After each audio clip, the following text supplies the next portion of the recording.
아멘. 할렐루야. 아멘. 오늘은 무슨 날이죠? 추수감사. 네, 추수감사절입니다. 이 추수감사절의 귀한 앞에 보시면 곡식과 또 채소, 과일들로 주의 제단에 올려주신 여러분들을 축복하고 또 감사를 드립니다. 올해 우리 열심히 살아왔는데요. 하나님께서 이런 열매들 하나 앞에 또 드릴 수 있도록 하신 그 감사하는 마음으로 우리가 서로를 축복하며 이야기하겠습니다. 수고 많으셨습니다. 옆 사람에게 수고 많으셨습니다. 수고 많으셨습니다. 네, 네, 할렐루야. 여러분, 고수라는 말 혹시 아십니까? 고수. 높을 꽃자의 선수. 고수. 높을 꽃자의 선수. 손이 높다라는 뜻인데, 풀어보면 뭐냐면 어떤 분야나 집단에서 기술이나 능력이 매우 뛰어난 사람을 말합니다. 여러분들이 아시는 고수 누가 있으실까요? 네. 고수. 떠오르시는 분 계십니까? 바둑으로 보면 누굽니까? 예, 이창호 구단. 그렇죠. 운동선수 중에 여성으로서 고수가 있죠. 네, 박세리도 있고, 피겨에 김연아 선수도 있고, 그렇죠. 축구에는 손흥민. 우리 옛 어르신들은 그 당시 누굽니까? 차범근. 네, 그렇죠. 차범근. 맞습니다. 그리고 요리에도 고수가 있습니다. 요리에도. 심영순 선생님 같은 그런 분들이 고수라고 하는데요. 제가 보니까 우리 교회 권사님들도 다 요리의 고수들이신 것 같습니다. 이따 마치고 식사 얼마나 맛있게 잘 준비하셨는지 다 드시고 가시면 좋겠습니다. 이렇듯 고수라는 칭호를 얻은 사람들은요, 한 분야에서 오래도록 집중적으로 훈련하면서 기술을 익힌 사람들입니다. 그런 사람들이 전문가라는 칭호를 얻게 되죠. 그런데 꼭 학위가 없더라도 혹은 학교를 다니지 않거나 전문 훈련을 받지 않더라도 우리 모두가 고수가 될 수 있습니다. 그리고 하나님은 우리들 모두가 이 분야에 고수가 되기를 원하고 계십니다. 그것은 바로 뭘까요? 감사의 고수가 되는 것입니다. 아멘. 여러분, 사랑도 다 같은 사랑입니까? 아닙니까?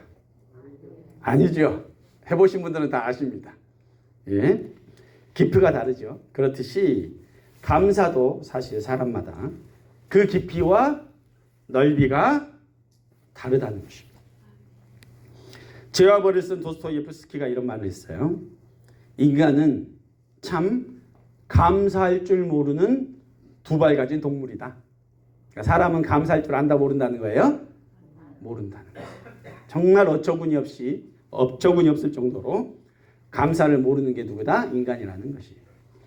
디모데후서 3장 1절에서 2절을 보면 이런 말씀이 있어요. 말세가 가까울수록 사람들이 특징이 좀 있는데 어떤 특징이 나타나냐면 감사하는 마음이 사라진대요. 제가 좀 더 정확히 말씀을 좀 읽어드리면 이렇습니다. 사람들이 자기를 사랑하며 돈을 사랑하며 자랑하며 교만하여 비방하며 부모를 거역하며 감사치 아니하며 거룩하지 아니할 것이라고 하셨습니다. 그런 것 같습니까? 여러분, 정말 말세가 되어가는 것들 좀 보다 보니까 디모데가 하는 말대로 되어가는 것 같아요. 그러나 우리 하나님을 믿는 성도들은 이 세상의 흐름을 역행하는 사람들임을 믿으시기 바랍니다. 감사로 제사를 드린 자가 하나님을 영화롭게 할 것입니다. 여기 이 자리에서 하나님을 예배하는 모든 분들이 세상의 흐름을 쫓아가는 인생이 아니라 어떤 상황 속에서도 하나님께 감사드릴 수 있는 진정한 감사의 고수가 되시기를 예수님의 이름으로 축원합니다. 네, 우리 본문 말씀 데살로니가전서 5장 18절인데요. 우리 16절부터 16, 17, 18 우리 한꺼번에 한번 읽어봤으면 좋겠습니다. 자, 16절, 17절, 18절입니다. 시작. 항상 기뻐하라. 쉬지 말고 기도하라. 범사에 감사하라. 이것이 그리스도 예수 안에서 너희를 향하신 하나님의 뜻이니라. 아멘. 사도 바울은요, 오늘 본문에서 뭐라고 합니까? 범사에 감사하라라고 말했습니다. 자, 감사해 주세요. 감사했으면 합니다. 가 아니죠? 뭐라고 했습니까? 감사하라. 뭐예요? 명령형이죠.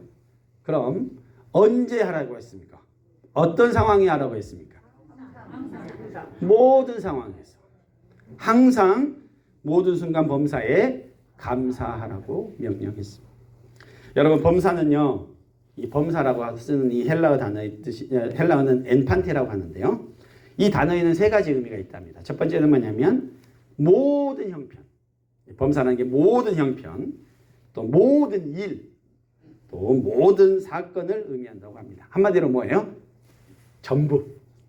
모든 상황에서 하나님 앞에 감사하라는 것이죠. 그럼 이 말로 제가 이 말씀을 좀 쉬운 말로 풀어보면, 네가 어떤 형편에 처하든지 감사해라. 너에게 무슨 일이 일어나든지 감사해라. 내가 경험한 모든 사건, 예를 들어서 어떤 나를 슬픔에 빠지게 한 어떤 사건이 당했다고 할지라도, 혹은 내가 사기를 당해서 어려움이 쳤다 할지라도, 혹시 내가 정말 믿었던 친구한테 배신을 당했다 할지라도, 또 내 동료나 가족에게 괴롭힘을 당하고 있다 할지라도, 누군가에게 상처받은 사건을 경험했다고 할지라도 어떻게 하라는 거예요? 하나님 앞에 감사하라는 거예요. 이것이 우리를 향하신 하나님의 뜻이라고 바울은 선언합니다. 좋은 일이든 안 좋은 일이든 큰 일이든 작은 일이든 우리 삶 속에서 감사하지 않고 지나치는 것이 하나도 없게 하라. 이겁니다. 이것이 바로 바울이 말하는 범사에 감사하라는 말씀이 옵니다. 그럼 여러분, 도대체 우리가 어떻게 해야 범사에 감사하며 살 수가 있을까요? 정말 범사에 감사하는 일이 가능이나 할까요? 바로 그것이 문제입니다. 바로 그것이 문제로다. 그렇지 않습니까? 솔직하게. 여러분, 오늘 본문은 여러분, 이 하나님을 믿고 따르는 우리로서는 이 말씀이 하나님의 명령이기 때문에, 또 이것이 하나님의 뜻이라고 하니까 감사의 명령을 순종해야 되는데, 사실 그것을 순종하기가 쉽지 않다는 것입니다. 그러나 이 모든 것이 사람으로는 할 수 없으되 하나님 안에서는 가능하다는 것을 믿으시기 바랍니다. 오늘 본문은 1차적으로 사도 바울이 데살로니가 교인들에게 하시는 말씀이에요. 그 당시 데살로니가 교인들은 어떤 처지에 있는데 사도 바울이 이렇게 얘기를 했을까요? 궁금하시죠? 어떤 처지에 있는데 사도 바울이 범사에 감사하라 이렇게 얘기를 했을까? 그들은요, 어떤 상황에 처해 있었냐면요, 예수님을 믿는 것 때문에 죽임을 당하는 상황에 처해 있었습니다. 또 쫓겨다녔습니다. 예수 믿는 것 때문에 쫓겨다녔었고요. 사랑하는 가족들로부터 버림을 당했었습니다. 그들은 도저히 정상적인 삶을 살 수 없는 형편이었습니다. 그런데 바울은 그런 데살로니가 교인들에게 이렇게 얘기한 거예요. 고생 많으십니다. 정말 힘드시겠네요. 정말 고생 많으십니다. 기도하겠습니다. 잘 이겨내시기 바랍니다. 이러지 않았다는 거예요. 뭐라고 했다고요? 감사하십시오. 바울은요, 핍박당하고 있는 성도들에게 범사에 감사하십시오라고 말씀을 한 겁니다. 도저히 인간적으로는 할 수 없는 얘기를 한 것이죠. 지금 바울은 뭐냐면 고난을 뭘로 이겨내라? 감사로 이겨내라고 할 거예요. 성도들은요, 고난과 아픔을 감사로 이겨내는 사람들입니다. 왜냐하면 우리는 어떤 상황 속에서도 감사해야 할 이유가 있는 사람들이기 때문입니다. 하나님이 무언가를 명령하실 때에는요, 그 말씀에 순종하는 자에게 주시는 은혜를 미리 예비하시고 말씀하시는 줄 믿으시기 바랍니다. 그래서 순종하는 자들에게는 복이 임하는 것이에요. 하나님을 경험하게 되는 거예요. 여러분, 성경은 뭐라고 했냐면 남들보다 헌금 많이 내는 자에게 복이 있다라고 하지 않았고, 또 그동안 네가 봉사를 많이 했으니까 내가 네한테 복을 주겠다고 하지 않았고, 하나님의 말씀에 순종하는 자에게 복을 준다고 말씀하셨습니다. 하나님의 말씀에 순종하기는 어렵지만 순종에 결단하고 실제로 행동에 옮기면 복이 찾아옵니다. 은혜가 임하시는 것을 믿으시기 바랍니다. 이 감사의 명령도 마찬가지라는 것입니다. 사실 범사에 감사하는 것은 우리의 노력의 결과로 되는 것이 아니에요. 우리는요, 범사에 감사하는 것을 할 수가 없는 사람들이에요. 오직 우리가 감사하는 삶을 산다는 것도 그것이 하나님의 은혜라는 것이에요. 하나님은 우리에게 이미 놀라운 사랑과 은혜를 부어주셨습니다. 다만 우리 눈이 어두워서 그것을 깨닫지 못하고 보지 못하고 있을 뿐입니다. 자식들은 철이 들어봐야 부모님이 지금까지 나를 키워주고 보살펴주느라 밤잠 못 주무시고 먹을 거 못 먹고 우리를 입히셨다는 것을 깨닫게 됩니다. 그전에는 몰라요. 그전에는 몰라요. 용돈이 부족하다고만 얘기해요. 자기가 잘난지 알아요. 그냥 큰 줄 알아요. 아버지가 나한테 해준 게 뭐가 있냐고, 엄마가 나한테 해준 게 뭐가 있냐고 얘기하죠. 그런 싸가지 없는 애들이 있답니다. 전라도에 몇 명이 남아있답니다. 여러분, 아주 희귀한 사람들이 있대요. 그런데 하나님 편에서 우리가 어쩌면 철 안 든 싹수가 노란 자식들인지도 모르겠습니다. 늘 감사하기보다는 하나님이 이거 부족해요, 이거 해주세요, 저거 해주세요, 항상 요구만 해요. 그것을 들어주지 않으면 불평하고 원망하는 것들이 우리들의 모습이라는 것입니다. 영적으로 하나님 앞에 받은 게 얼마나 많은데 정말 감사할 줄 모르는 철이 안 든 아이들처럼 살고 있는 것들이 우리들의 모습이라는 것이에요. 하나님 우리에게 보여주신 구원의 은혜, 십자가 사랑을 생각하면 우리 하나님께 감사할 것들이 입이 10개라도 할 말을 다 할 수 없는 사람들입니다. 우리는요, 우리 이 땅에서 사는 것이 인생의 전부가 아니에요. 여러분, 우리가 감사할 수 있는 비결 중에 하나 알려드리겠습니다. 그것은요, 이 세상이 전부가 아니고 이 세상이 종착지가 아니고 우린 잠시 이 세상을 스쳐 지나가는 정거장이라는 사실을 여러분들이 기억하셔야 합니다. 이것을 인정하는 사람들. 제가 파미르고원에 간 적이 있어요. 거기에 원주민들이 이렇게 사막 같은 이런 고원에 이렇게 천막을 치고 사는 사람들이 있어요. 그 사람들한테 지나가다가 이렇게 거기 들렀었는데 얼마나 환대를 해주는지 몰라요. 아끼지 않고 다 줘요. 왜냐하면 그 사람들은 고정적으로 살지 않아요. 나그네로 살아요. 그러니까 그냥 자기 것을 막 뭉쳐지려고 하지 않고 뭔가 어떤 사람들이 이렇게 뭔가 내가 베풀 수 있는 기회가 있으면 마음껏 베풀어요. 그리고 또 움직여가요. 왜냐하면 그 사람들은 그냥 나그네 인생이니까. 여러분, 나그네가 아니고 이 땅이 나의 인생의 전부라고 생각하면 어떻게 해요? 다 끌어 모으고 하나라도 주머니에 넣으려고 그러고 아끼려고 하는 것이 우리들의 모습 아니겠습니까? 그런데 그것이 아니라 우리의 본향은 이 세상이 아니라 어디라고요? 하늘 계신 천국 본향이라는 것을 알고 이 세상이 안개와 같이 잠시 왔다가 스쳐 지나가는 사람이라는 것을 깨달을 때 우리는 우리가 붙잡은 것을 어떻게 합니까? 놓을 수 있다는 것이에요. 창세기 4장을 보면요, 가인이 하나님을 떠나서 놋 땅에 거주를 합니다. 그때 결국 에녹을 낳고 그 아들의 이름으로 제일 먼저 만든 게 뭐냐면 성을 쌓아요. 성을 쌓아요. 못 들어오게. 그 하나님은 네가 유리하면서 방황하면서 살라고, 내가 나그네처럼 살라고 하나님이 말씀하셨는데 그 말씀을 듣지 않아요. 자기 성을 쌓아요. 자기 성을 쌓고 이름을 뭘로 해요? 자기 아들의 이름으로 해요. 영원히 자기 이름을 남기기 위해서 막 해요. 그런 것으로 자기의 성, 자기의 업적, 자기의 성을 쌓아가는 인생들이 바로 바벨론 탑을 쌓아가는 인생들이라는 거예요. 왜냐하면 이 땅의 것이 전부인 줄 아니까. 천국의 본향이라는 사실을 잊고 살아가니까 우리는 그렇게 살아간다는 거예요. 여러분, 어떻게든 성공해 보려고, 자기 이름을 내려고, 어떻게든 나보다 더 잘났다는 이야기를 들어보려고 몸부림치며 살고 있어요.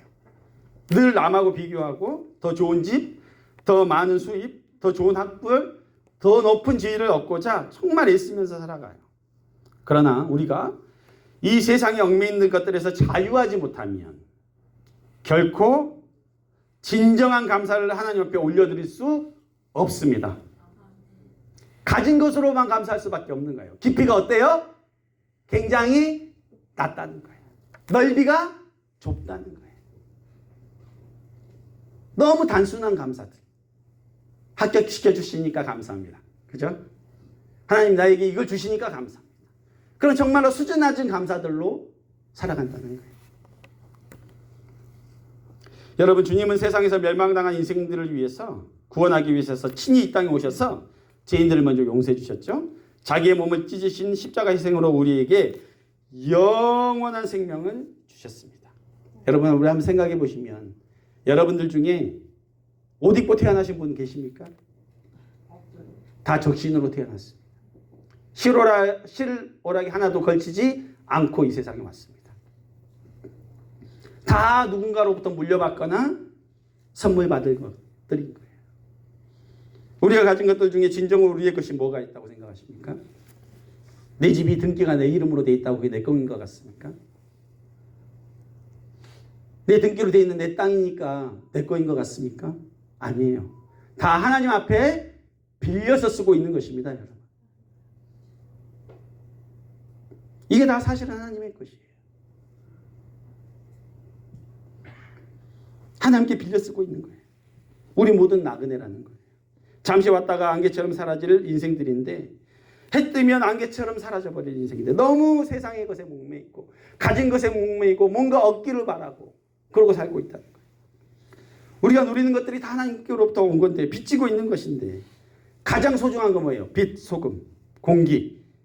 빛과 공기와 건강한 물, 각종 먹을 양식들, 이거 다 하나님이 주신 것입니다. 심지어는 우리의 자식들도 누가 주신 거예요? 하나님이 주신 거예요. 내 자식 아닙니다. 하나님의 자식입니다. 모두가 하나님으로부터 온 거예요. 하나님이 허락하지 않으면 우리는 이것들을 누릴 수도 없다는 것입니다. 몸이 아파 보면 건강의 소중함을 압니다. 하나님이 나에게 건강을 주신 몸을 진심으로 하나님 앞에 감사하게 된다는 거예요. 조셉 머피 박사가 이런 말을 했어요. 하루 한 번은 자신이 받은 모든 은혜에 감사하라. 그러면 은혜가 끊이지 않을 것이다 라고 이야기했습니다. 정말 그런 것 같아요. 그래서 어떤 사람들은 감사 노트를 쓰기도 합니다. 하나님을 향한 은혜의 깊이가 깊을수록 감사의 깊이도 어떻게 될까요? 깊어지는 것입니다. 사실 신앙의 연수가 늘어날수록 우리는 어떻게 해야 될까요? 감사의 깊이도 깊어지고 넓어져야 합니다. 그런데 우리의 신앙의 수준은 어떤 수준으로 이게 가늠해 볼 수 있냐면 감사의 수준으로 가늠해 볼 수 있다는 거예요. 감사의 깊이가 뭐라는 거예요? 신앙의 깊이라는 거예요. 그런데 세상에서는요, 한 직장을 10년 동안 다녔다고 생각해 보세요. 한 가지 일에 10년 동안 몰입했다고 생각하십시오. 그럼 어떻게 됩니까? 고수가 돼요. 전문가가 됩니다. 여러분, 세상 학문도 대학 가면 4년 동안 학사하죠. 2년 동안 석사합니다. 그 다음 박사 3, 4년 해요. 합해봐야 10년 정도 되면 뭐를 받는다는 거예요? 박사학위를 받아요. 그런데 여러분, 우리는 신앙생활 지금 몇 년 했습니까? 몇 년 하셨어요? 자, 50년 이상 하신 분들도 계시잖아요. 50년 박사학위 5개는 받았어야 되는데, 그죠? 박사학위 5개는 받았어야 되는데 아직도 어떻게 하는 거예요? 주면 감사하고 안 주면 원망하고 그러고 있는 것들이 누구의 모습이라는 거예요? 우리들의 모습이라는 거예요. 우리들의 모습이라는 거예요. 여러분, 우리는 조금만 일이 틀어져도 원망하고 불편해버려요. 믿음 없는 소리로 부끄러운 모습을 세상에 보여주고 있는 거예요. 그러니까 세상에서 욕먹는 거예요. 크리스찬들이. 하박국 선지자는 3장 17절 18절에 이렇게 말해요. 여러분 다 아시는 말씀입니다. 제가 읽어드리겠습니다. 비록 무화과 나무가 무성하지 못하며 포도나무에 열매가 없으며 감람나무에 소출이 없으며 밭에 먹을 것이 없으며 우리 양이 없으며 외양간에 소가 없을지라도 나는 여호와로 말미암아 즐거워하며 나의 구원의 하나님으로 말미암아 기뻐하리로다. 아멘. 감사는 조건이 아닙니다. 다시 한번 말씀드립니다. 감사는 조건이 아닙니다. 오직 우리는 구원의 하나님으로 말미암아 기뻐할 수 있는 사람들이 되어야 합니다. 우리 스스로가 나는 감사의 전문가인가? 내가 감사의 고수였나? 한번 생각해 보시기 바랍니다. 오늘 이 은혜가 지금 나에게 있나? 스스로 돌아보셔야 합니다. 그래서 우리는 이 은혜가 떨어지지 않기 위해서 깨어서 기도하고 하나님의 말씀 앞에 나아가야 되는 거예요. 우리가 매일 영적인 전쟁에서 지는 순간 사탄의 거짓말에 속아 넘어갑니다. 막 원망이 들어요. 질투하는 마음이 생겨요. 미워하는 마음이 막 싹터버려요. 사탄이 울부짖는 사자처럼 삼킬 자를 찾아 헤매고 있습니다. 그 감사의 마음을 뺏어버리려고 찾고 있는 거예요. 나의 입술에서 무슨 말이 나오는가 돌아보면 내가 지금 사탄한테 삼켰는지 삼킴을 당하지 않았는지 알 수가 있습니다. 원망과 불평의 말이 나오고 있다는 건 뭐예요? 사탄한테 잡혀 먹혔다는 거예요. 이미 속고 있다는 거예요. 지고 있다는 것입니다. 여러분, 은혜를 떨어뜨리게 만드는 것들, 우리가 하나님 앞에 불평불만하게 만드는 것들은 내가 욕심을 가지고 뭐예요? 그걸 붙잡고 있기 때문이에요. 내가 그것을 포기해버리면, 내려놔버리면 어떻게 됩니까? 그때부터는요, 사단이 우리를 어떻게 할 수가 없어요. 어떻게 할 수가 없습니다. 여러분, 만약에요, 우리가 하나님 앞에 감사를 하면 어려운 상황, 힘든 상황, 불평불만을 할 수 있는 상황이 나한테 닥쳤는데 내가 감사를 해버리잖아요. 그럼 어떻게 해요? 사단의 힘을 무력화시켜버리는 거예요. 고난 중에서라도 하나님 앞에 감사하면 사단의 힘을 잃어버려요. 내가 남하고 비교하지 않기로 결단을 하잖아요. 그럼 사단이 손을 쓸 수가 없어요. 영적 전쟁에서 가장 강력한 무기 중에 하나가 바로 이 감사라는 거예요. 아멘. 감사는 사단을 대적하는 최고의 무기입니다, 여러분. 아멘. 그래서 어떻게 하라는 거예요? 범사에 감사하라는 거예요. 아멘. 지난 금요일에 우리 교인분 중에 한 분이 자신의 소중한 지갑을 잃어버렸습니다. 어디서요? 교회에서. 교회에서 이제 무슨. 근데 그 지갑이 그냥 지갑이 아니야. 명품 지갑에 돈이 가득 차 있었답니다. 아까울 거야, 안 아까울 거예요? 아깝죠. 그런데 문제는 뭐냐? 그분이 교회를 오신 목적이 있었어요.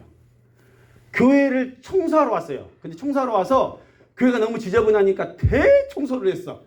바닥까지 막 쓱쓱쓱쓱 닦았는데 고생해가지고 이제 밤 늦게 해지고 이제 돌아가려고 아이고 이제 가야지 했는데 뭐가 없어요? 지갑이 없어. 내가 그렇게 아끼던 빼기만 하는 자랑스럽던 그 지갑이 어디 가버렸다는 거예요. 마음이 어땠을까요? 마음이 아팠죠. 사택에 찾아오셔서 똑똑똑 하시는 거예요. 목사님, 지갑이 없어졌습니다. 저도 헐레벌 떠고 와서 찾아봤는데 지갑이 있어요, 없어요? 안 보여. 여기도 보고 저기도 보고 아무 데도 없는 거예요. 그분이 쓸쓸히 돌아가시는 그 뒷모습을 보고 제가 예배당에서 하나님 앞에 기도했습니다. 하나님 서운합니다. 다른 사람도 아니고 교회 와가지고 봉사로 와가지고 그렇게 했으면서 바닥까지 쓱쓱 막 닦았는데 다른 사람들은 그냥 그거 보고 다 지나갔는데 이분은 막 무릎 꿇고 막 닦고 있는데 내가 그 모습을 다 봤는데 하나님 지갑을 싹 갖고 가셔버리신 거야. 그래서 내가 막 서운하다고 하나님 앞에 내가 여기서 이 자리 여기서 하나님 앞에 막 서운하다고 찾아내시라고 내가 하나님 앞에 기도했어요. 그런데 여러분 하나님이 제가 기도하는 중에 이런 마음을 주셨어요. 그분에게 소중한 지갑과 현금을 잠깐 잃어버리게 한 이유가 있다는 거예요. 사실 제가 이 말씀 안 드렸습니다. 그분에게. 설교 때 들으시라고. 아니, 누군지 얘기 안 해요? 몰라요? 그런데 하나님이 어떤 마음을 주셨냐면 그분에게 소중한 지갑과 현금을 잠깐 잃어버리게 하신 이유가 있다는 거예요. 그래요? 저는 이제 그 이유를 다 알 수는 없지만 하나님 다시 찾게 해주실 것을 간절히 간구하고 기도했더니 또 하나님이 나한테 찾을 것 같은 마음을 주셨어요. 그래서 하나님 그럼 감사합니다. 이유가 있었군요 하고 감사하고 저러 가서 저는 편히 잤는데 그분은 잠을 한숨도 못 주무셨답니다. 이 생각 저 생각했겠죠 여러분. 그런데 놀랍게 어제 그 지갑이 나타났습니다. 안에 돈이 없었을까요? 있었을까요? 그대로 있었답니다. 놀라운 일이죠. 그래서 그 지갑을 그분에게로 돌아갔습니다. 한 통 내라고요? 네. 여러분, 그분이 깨달음을 얻었는지 어쨌는지 아직은 제가 잘 모르겠지만 하나님은 그 사건을 통해서 그분만이 알 수 있도록 이 추수감사절의 기간에 하나님이 특별히 말씀을 주신 거예요. 아멘. 다른 누구하고 비교할 수 없는 확실한 잠도 못 자면서 하나님 앞을 바라볼 수밖에 없는 특별한 메시지를 주셨다는 거예요. 저는 그걸 뭔 뜻인지 몰라요. 그분은 아시겠죠. 여러분, 우리 삶 속에서 겪는 모든 사건 속에서 감사가 가능합니다. 아멘. 우리에게 벌어지는 모든 사건 속에서 하나님의 뜻을 찾으면요, 하나님의 뜻을 발견하면요, 버릴 것이 하나도 있다 없다? 없다는 거예요. 도리어 감사의 제목들이 나올 수 있는 거예요. 아멘. 내가 몸이 아파도 감사 제목이 나올 수 있다는 거예요. 우리의 사고의 반전이 일어나는 것입니다. 아멘. 결론을 맺겠습니다. 여러분, 감사는 순종을 요구합니다. 이 감사가 자발적인 것이 되려면 우리가 하나님의 은혜 안에 거해야 합니다. 아멘. 이 땅의 삶이 나그네 인생이라는 것을 명심해야 합니다. 아멘. 그리고 오늘 성경 말씀처럼 비결이 이거예요. 비결이 이거예요. 항상 기뻐하시고 쉬지 말고 기도하라. 그래야 감사할 수 있습니다, 여러분. 아멘. 응? 항상 기뻐하고 쉬지 말고 기도해야 감사할 수 있어요. 아멘. 앞에 거 없이 감사하면 안 돼요. 영적으로 이겨낼 수 없어요. 그래서 우리는 늘 하나님 앞에 기뻐하기를 힘쓰고 긍정적으로 바라보려고 하고 하나님의 뜻이 있다는 생각으로 바라보고 하나님의 뜻을 묻는 기도를 할 때 어떻게 할 수 있다는 게 우리는 하나님 앞에 감사할 수가 있다는 거예요. 뭐에서? 범사에 감사할 수 있다는 것입니다. 이 감사는 영적인 전쟁에서 이긴 자들이 부르는 찬양의 열매 같은 고백이라는 거예요. 아멘. 여기 계신 모든 분들께서 이 추수감사절에 진정한 감사의 깊이를 더하시는 영적인 고수들로 감사의 수준이 다른 감사의 박사들로 거듭나시기를 예수님의 이름으로 축원합니다. 아멘. 우리 잠깐 받은 말씀 가지고 잠깐만 한번 기도해 주셨으면 좋겠습니다.